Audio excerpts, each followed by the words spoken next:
ఈ రేవంత్ రెడ్డి బాగా మాట్లాడుతావు కదా, బడే బాయ్ చోటే బాయ్, బడే బాయ్ నీకు దగ్గరనేనే, మరి ఎందుకు కాజీపేట జోన్ చేపిస్తలేవు? మా కాజీపేట ఎందుకు జోన్ చేయిస్తలేవు? ఎందుకు నువ్వు మాట్లాడవు? ఎందుకు ప్రధానమంత్రి అంటే భయపడుతున్నావు అని మేము అడుగుతా ఉన్నాం. ఎందుకు నీ ఆర్ఆర్ ట్యాక్స్ బయటకు వస్తుందనా? నువ్వు చేసిన అవినీతి బయటకు వస్తుందనా?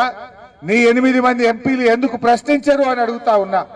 ఢిల్లీకి పోయినప్పుడల్లా కలుస్తున్నావు అశ్విని వైష్ణవ్ను, మరి మాకు రైల్వే జోన్ కావాలి మా కాజీపేట్ కని ఎందుకు అడగడు రేవంత్ రెడ్డి అని అడుగుతా ఉన్నా. ఎందుకు స్థానికులకు ఉద్యోగాలు ఇవ్వాలని రేవంత్ రెడ్డి అడగడు అని చెప్పి నేను ఈరోజు ప్రశ్నిస్తా ఉన్నా.